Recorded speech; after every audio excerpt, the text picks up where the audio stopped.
Hello everyone, welcome to say cheers. ഇന്ന് നമ്മൾ ഗൊത്സ് പറഞ്ഞിട്ടൊരു കൂട്ടാൻ എങ്ങനെ ഉണ്ടാക്കണമെന്ന് നോക്കാം.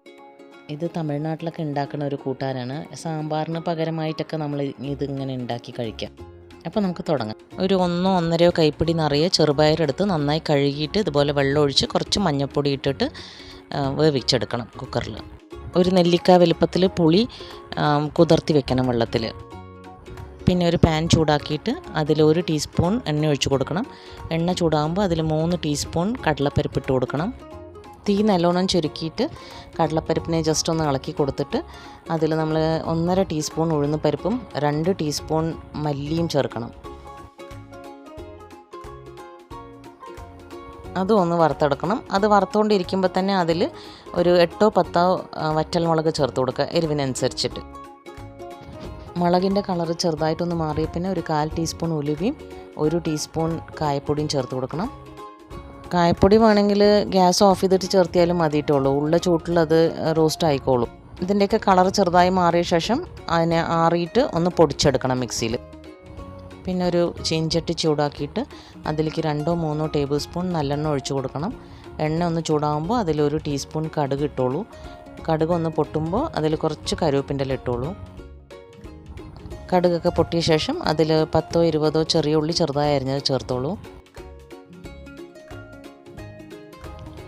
ഒരു മീഡിയം ഫ്ലെയിമിലിട്ട് ഈ ഉള്ളി ഒന്ന് വതക്കിയെടുക്കണം. ഉള്ളി വതങ്ങിയ ശേഷം അതിൽ 2 തക്കാളി ചെറുതായി അരിഞ്ഞത് ചേർത്ത് കൊടുക്കണം. തക്കാളിയും ഒന്ന് വതക്കിയെടുക്കണം. അത് വതങ്ങിക്കൊണ്ടിരിക്കുമ്പോൾ തന്നെ അതിലൊരു 1/4 ടീസ്പൂൺ മഞ്ഞൾപ്പൊടി ചേർത്ത് കൊടുക്കണം.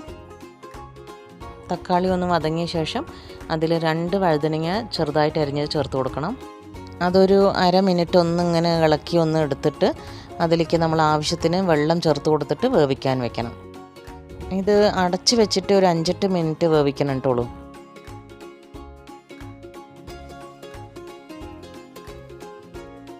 തക്കാളിയും വഴുതനങ്ങയൊക്കെ ഒന്ന് വെന്ത ശേഷം അതിൽ നമ്മൾ കുതിർത്തി വെച്ചിരിക്കുന്ന പുളിയില്ല, അത് മുഴുവൻ പിഴിഞ്ഞൊഴിക്കണം. എന്നിട്ട് 1 ടീസ്പൂൺ ശർക്കരപ്പൊടി ചേർക്കണം. ശർക്കരപ്പൊടി ഇല്ല എന്നുണ്ടെങ്കിൽ ഒരു ചെറിയ കഷ്ണം ശർക്കര ചേർത്തിയാൽ മതി. ഇത് നിർബന്ധമില്ല, പക്ഷേ ഇട്ടാൽ നന്നായിരിക്കും. ഇതിട്ടത് കൊണ്ട് കൂട്ടാൻ മധുരിക്കുകയൊന്നുമില്ല കേട്ടോളൂ. ഇനി അതിൽ ആവശ്യത്തിനുള്ള ഉപ്പ് ചേർത്ത് കൊടുക്കണം. ഉപ്പ് ഇപ്പോഴേ ഇട്ട് കൊടുക്കാൻ പാടുള്ളൂ. നേരത്തെ ചേർത്തിയാണെങ്കിൽ വഴുതനങ്ങ ഒന്നും നേരെ വേകില്ല.